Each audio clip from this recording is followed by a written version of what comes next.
Le magazine littéraire Épilogue est une présentation de la Librairie du Quartier.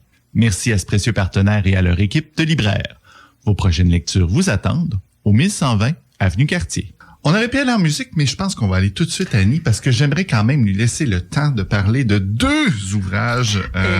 Non, mais ça va y aller rondement quand même parce que déjà qu'en entrée de jeu, j'en avais dit pas mal. Dans le cas du roman rouge de l'Arménien Ovik Afiad, on suit le parcours de deux personnes, un homme et une femme en couple, pendant les différentes étapes du conflit entre l'Arménie et l'Azerbaïdjan. Puis c'est ça qu'il faut le comprendre dès le départ, parce qu'il y a eu des échauffourées dans les années 90, il y en a eu plusieurs autres. Après ça, il y en a en 2000. Et la façon dont le roman est monté, ce sont de petites vignettes qui alternent entre les années 90 et les années 2000. On suit une panoplie de personnages. Au départ, on se dit, mais c'est quoi les liens entre eux? Petit à petit, évidemment, bon, comme construction littéraire, l'entonnoir se resserre. Mm-hmm.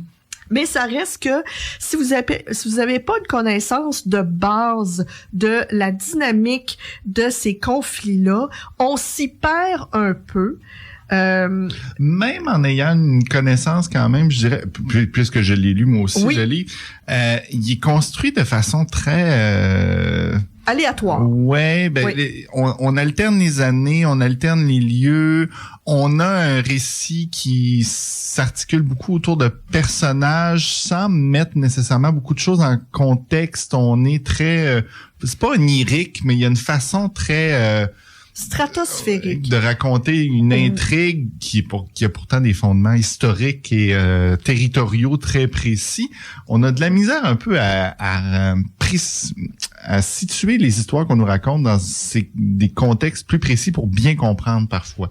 Oui, ben c'est ça, tu sais, quand je disais le mot stratosphérique, c'est que c'est rempli de métaphores. Vous allez à un certain point être écœuré de la métaphore de la couleur rouge.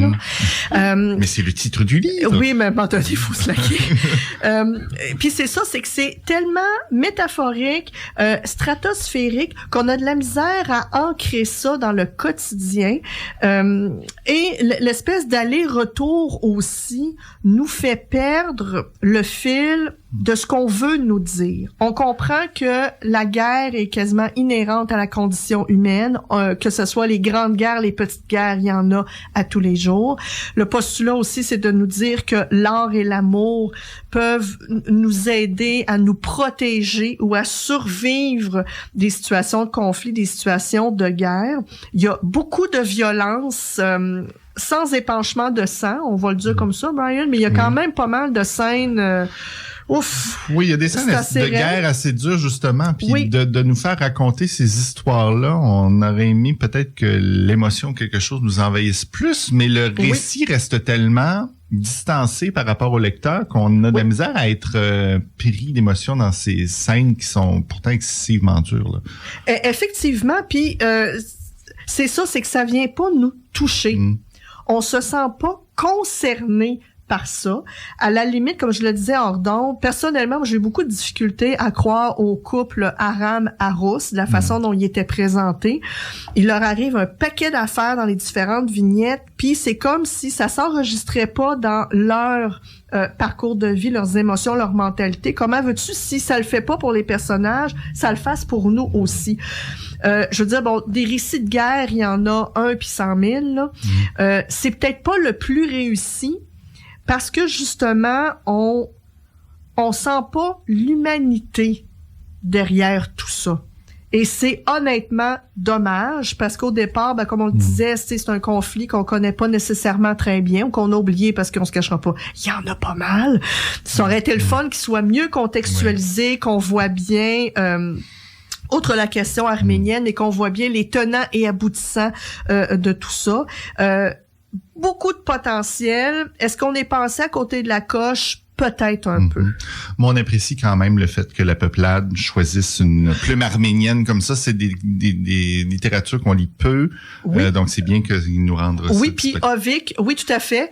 C'est très commandable. Ovik Afian, c'est un jeune homme aussi, là, fin trentaine, début quarantaine. Alors, je veux dire, il s'en souvient, il doit avoir des répercussions de ces conflits-là dans sa famille.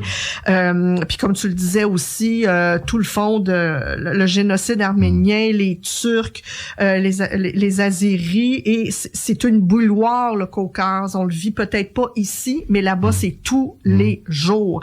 Alors, c'est à découvrir, mais vous allez rester sur votre faim. D'accord.